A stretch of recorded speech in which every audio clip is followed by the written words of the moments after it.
जैसे रावण के समय में लोग ऋषि मुनियों को धमकी देते थे, उसी प्रकार की स्थिति इनके द्वारा पैदा करने का प्रयास हो रहा है। सनातन धर्म है, इस प्रकार के गिदड़ी भभकियों में डरने वाला नहीं है, इसका मुंहतोड़ जवाब देगा।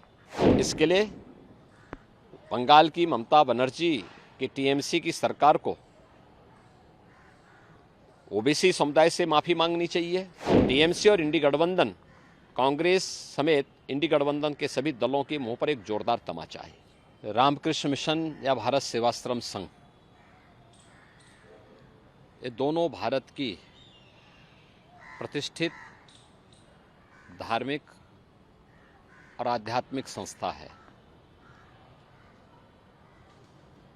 इनके द्वारा जो कार्य किया गया है, रामकृष्ण मिशन स्वामी विवेकानंद के आदर्शों पर चल कर के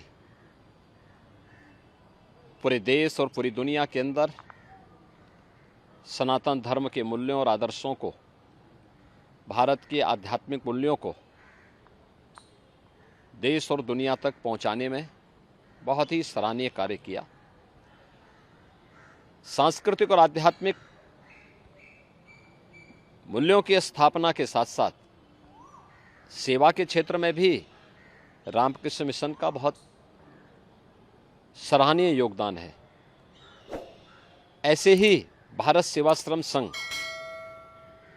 या भारत का सनातन हिंदू धर्म का एक प्रखर आध्यात्मिक और सांस्कृतिक संस्था है। स्वामी प्रणवानंद जी के मूल्यों और आदर्शों को लेकर के भारत सेवाश्रम संघ में देश और दुनिया में भारत के सनातन धर्म के मूल्यों और आदर्शों के लिए बहुत ही सराहनीय कार्य किया। सेवा के विभिन्न प्रकार के प्रकल्पों को भी दुनिया के अंदर ये संस्था लेके चलती है। लेकिन जैसा इंडी गठबंधन है, कांग्रेस और उसके सहयोगी दल टीएमसी हो, समाजवादी पार्टी हो या आरजेडी हो या आम आदमी पार्टी हो, जैसे इनकी प्रवृत्ति है, इन लोगों की पूरी राजनीति हिंदू विरोध पर आधारित है। सनातन धर्म का विरोध करना, भारत के मूल्यों और आदर्शों का विरोध करना, तो स्वाभाविक रूप से जो इनकी नींव है उसके अनुरूप ही ये कार्रवाई और ये कदम और इस प्रकार के बयान टीएमसी जैसे राजनीतिक दल ले रहे हैं। ये इनकी हार की बौखलाहट को प्रदर्शित करता है। और मुझे लगता है जिस स्वामी विवेकानंद जी ने कभी कहा था, गर्व से कहो हम हिंदू हैं, जिस रामकृष्ण मिशन ने आध्यात्मिक और सांस्कृतिक जागरण के बृहद अभियान के साथ ही देश के अंदर बहुत अच्छे सेवा के प्रकल्पों को आगे बढ़ाया, या भारत सेवाश्रम संघ ने अपने आध्यात्मिक और सांस्कृतिक अभियान के साथ ही सेवा के जिन प्रकल्पों को आगे बढ़ाया है, करोड़ों भारतीय उनसे जुड़े हुए हैं। और मुझे लगता है कि कांग्रेस और इंडी गठबंधन को, टीएमसी जैसे दलों को ये लोग मुंहतोड़ जवाब देंगे। उनके श्रद्धालुजन, उनके भक्तगण, उनके अनुयायीगण इनको मुंहतोड़ जवाब देंगे। ये तो एकदम जैसे रावण के समय में लोग ऋषि मुनियों को धमकी देते थे, उसी प्रकार की स्थिति इनके द्वारा पैदा करने का प्रयास हो रहा है।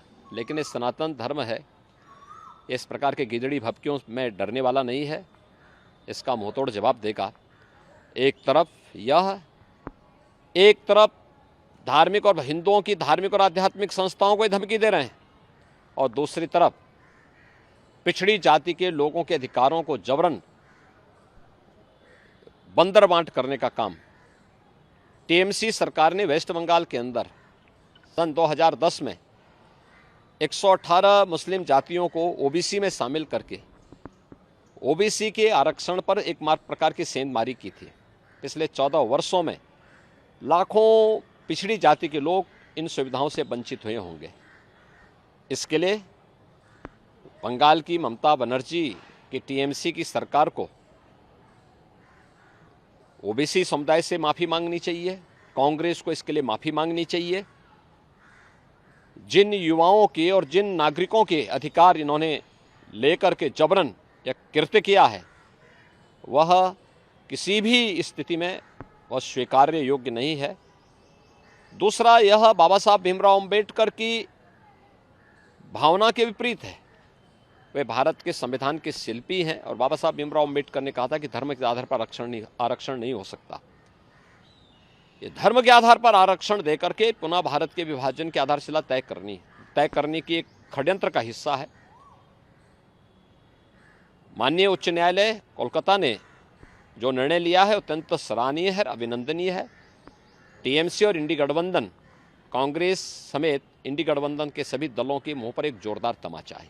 महाराज जी, क्या लगता है कि पश्चिम बंगाल की सरकार सनातन आस्था के प्रति संवेदनशील नहीं है, जानबूझ के रवैया अपना रही? क्योंकि अभी एक हफ्ते पहले वहाँ पे जलपाईगुड़ी में रामकृष्ण मिशन के आश्रम पे हमला हुआ, इसके पहले रामनवमी देखो ये कांग्रेस या उनके सहयोगी जो भी दल हैं, उत्तर प्रदेश में समाजवादी पार्टी, बिहार में आरजेडी, बंगाल में टीएमसी या अन्य जितने भी ऐसे दल हैं, इनकी पूरी राजनीति हिंदू विरोध पर आधारित है।